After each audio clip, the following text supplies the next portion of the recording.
Hi friends, कैसे हो आप सभी। आई होप कि आप सभी भी अच्छे होंगे। दोस्तों, आज हम वैदिक काल के अगले पार्ट की ओर हम इस ये नए प्रश्नों के साथ में हम फिर से आगे की ओर बढ़ते हैं और ऑब्जेक्टिव प्रश्नों को सिलसिला को आगे बढ़ाते हुए हम इस प्रश्न की ओर चलते हैं। तो मेरा प्रश्न है, किस काल में अछूत की अवधारणा स्पष्ट रूप से उदित हुई है। इसका सही जवाब है दोस्तों डी, अर्थात धर्मशास्त्र के काल में। यानी जो अछूत का जो छुआछूत का जो है अवधारणा का जो स्पष्ट रूप से क्लियर कब किया गया है, धर्मशास्त्र के काल में। अगले प्रश्न की ओर बढ़ते हैं। एशिया माइनर स्थित बोगाजकोई का महत्व इसलिए है कि इसका सही जवाब है दोस्तों ए, अर्थात वहाँ जो अभिलेख प्राप्त हुए हैं उनमें 4 वैदिक देवताओं अर्थात इंद्र, वरुण, मित्र और नसत्य का उल्लेख मिलता है। इसलिए जो है एशिया माइनर जो है स्थित बोगाजकोई का महत्व इसलिए इसे दिया गया है। अगले प्रश्न की ओर बढ़ते हैं। तो अगला प्रश्न है, गायत्री मंत्र जो है वो देवी सावित्री को संबोधित करता है। यह किस पुस्तक में मिलता है। इसका सही जवाब है दोस्तों ए, अर्थात जो ऋग्वेद है वो उस ऋग्वेद में देवी देवताओं को, देवी सावित्री को जो संबोधित गायत्री मंत्र के रूप में किया गया है। अगले प्रश्न की ओर बढ़ते हैं। न्याय दर्शन को प्रचारित किया गया था, दोस्तों न्याय दर्शन को प्रचारित किया था किसने। इसका जो है सही जवाब है बी, अर्थात गौतम ने न्याय दर्शन का जो पुस्तक है उसको प्रचारित किया था गौतम ने। अगले प्रश्न की ओर बढ़ते हैं दोस्तों। प्राचीन भारत में निष्क से ले जाते हैं जो है प्राचीन भारत में निष्क से जाने जाते हैं। तो दोस्तों इसका सही जवाब है ए, अर्थात स्वर्ण आभूषण जो है प्राचीन में जो है भारत में निष्क यानी कि स्वर्ण आभूषण के नाम से जाने जाते थे। अगले प्रश्न की ओर बढ़ते हैं। योग दर्शन के प्रतिपादक कौन हैं। इसका सही जवाब है दोस्तों ए, अर्थात पतंजलि। दोस्तों अगला मेरा प्रश्न है, उपनिषद पुस्तकें हैं। इसका सही जवाब है दोस्तों धर्म पर। जो उपनिषद पुस्तकें हैं वो धर्म पर संबंधित है। हम अगले प्रश्न की ओर बढ़ते हैं दोस्तों। हमारा अगला प्रश्न है, सूची 1 को सूची 2 के साथ में सुमिलित कीजिए और नीचे दिए हुए कुछ भाषा का सहायता से उसका उत्तर को चुनना है। ठीक है दोस्तों, इधर वाले जो एरिया है, इधर वाले एरिया में हमारा जो वेदों का नाम दिया हुआ है, इधर में वेदों में जो रचनाएं किया गया है उसका नाम दिया हुआ है। इसमें जो है सही सुमेलित करना है। तो दोस्तों हमारा जो है इसका सही प्रश्न है ए, अर्थात ये ऋग्वेद जो है, ऋग्वेद में स्त्रोत और प्रार्थनाएं दिया हुआ है। और जबकि यजुर्वेद जबकि हमारा दोस्तों है स्त्रोत और कर्मकांड के बारे में दिया गया है। और सामवेद जो है हमारा संगीत स्त्रोत के बारे में दिया गया है। और अथर्ववेद जादू टोना तंत्र मंत्र के बारे में जो है इसमें वर्णित किया गया है। तो अगले प्रश्न की ओर बढ़ते हैं दोस्तों। अगला प्रश्न है, आरंभिक वैदिक साहित्य में सर्वाधिक वर्णित नदी है। इसका सही जवाब है दोस्तों सिंधु, अर्थात सिंधु नदी के बारे में सर्वाधिक इसका उपयोग किया गया है नाम। अगले प्रश्न की ओर बढ़ते हैं। उपनिषद काल के राजा अश्वपति शासक थे। इसका सही जवाब है दोस्तों कैकेयी। ठीक है, कैकेयी जो है यह वो अश्वपति शासक थे। और अगले प्रश्न की ओर बढ़ते हैं दोस्तों। अध्यात्म ज्ञान के विषय में नचिकेता और यम संवाद किस उपनिषद में प्राप्त होता है। इसका सही जवाब है दोस्तों सी, अर्थात कठोपनिषद में जो है इसका जो है वर्णन किया गया है। अगले प्रश्न की ओर बढ़ते हैं दोस्तों। वैदिक नदी कुब्भा अर्थात काबुल का स्थान कहाँ निर्धारित होना चाहिए? इसका सही जवाब है दोस्तों ए अर्थात अफगानिस्तान में। अगले प्रश्न की ओर बढ़ते हैं दोस्तों। अगला प्रश्न है कपिल मुनि द्वारा प्रतिपादित दार्शनिक प्रणाली है। इसका सही जवाब है दोस्तों बी अर्थात सांख्य दर्शन। सांख्य दर्शन जो है कपिल मुनि द्वारा प्रतिपादित यह दार्शनिक प्रणाली है। अगले प्रश्न की ओर बढ़ते हैं दोस्तों। भारत के किस स्थल की खुदाई से लौह धातु के प्रचलन के प्राचीनतम प्रमाण मिलते हैं, जो भी मिले हुए हैं?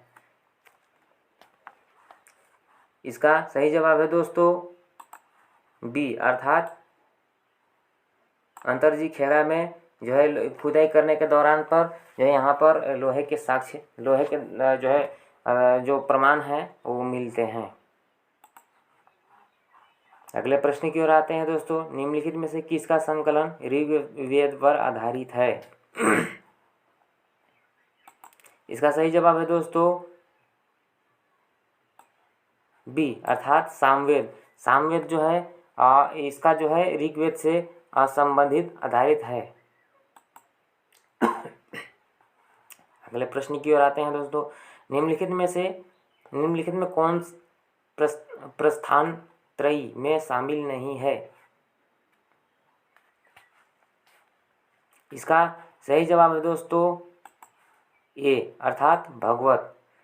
जो भगवत कथा है, जो भागवत है उसमें प्रस्थान त्रयी में जो है शामिल नहीं है। अगले प्रश्न की ओर आते हैं। कर्म का सिद्धांत संबंधित है। इसका सही जवाब है दोस्तों मीमांसा से अर्थात बी। कर्म का सिद्धांत जो है मीमांसा से किया गया है।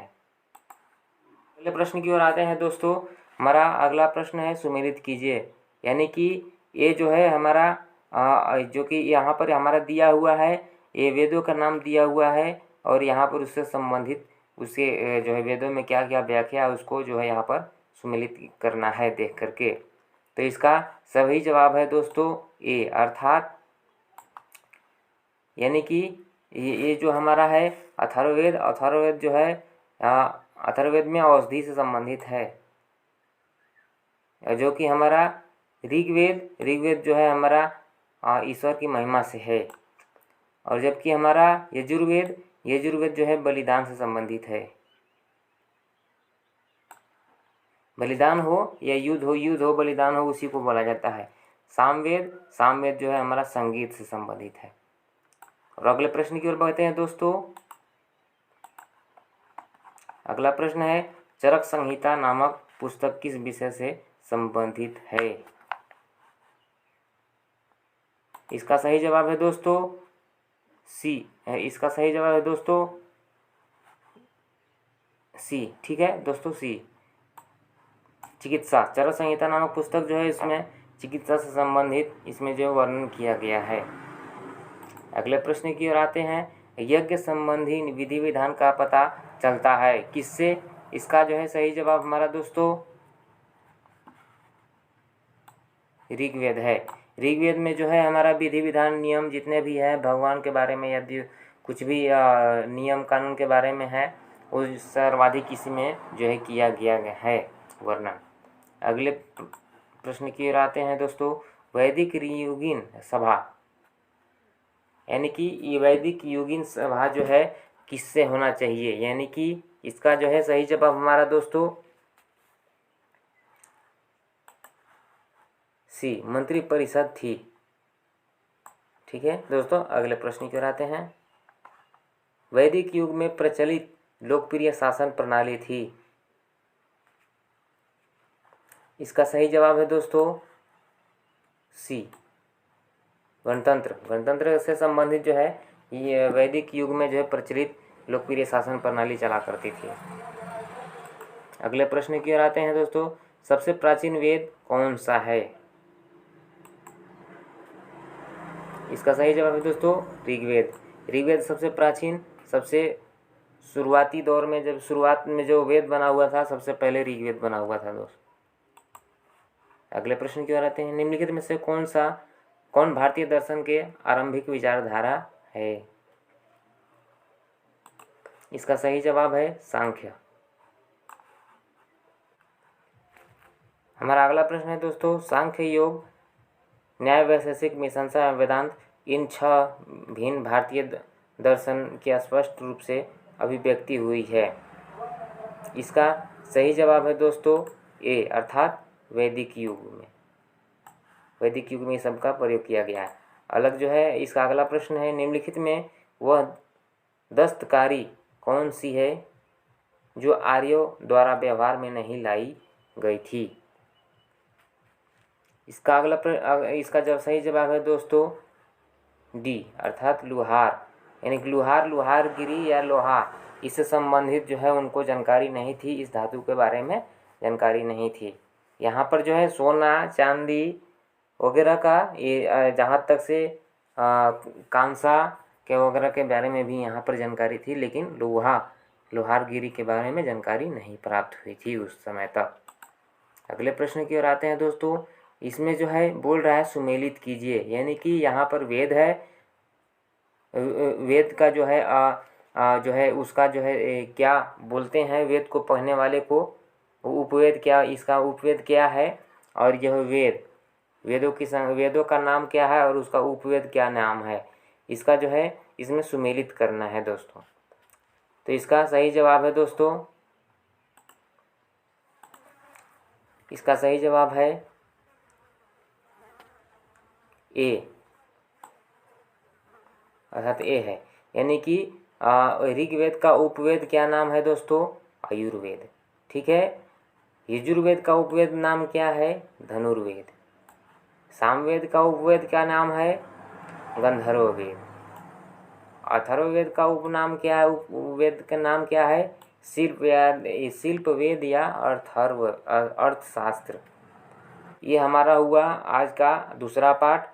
तो दोस्तों इसी प्रकार से आप इस वीडियो को देखने के लिए धन्यवाद, और इसी तरह से जो है इसमें बने रहें और जुड़े रहें, और आने वाले सभी वीडियो को आप ध्यानपूर्वक पढ़ें, ताकि आप किसी भी परीक्षा में पूछे जाने के पश्चात आप उसका सही जवाब दे पाएँ। तो दोस्तों आज के लिए इतना ही, फिर हम एक नए वीडियो के साथ में उपस्थित होंगे। तब तक के लिए धन्यवाद।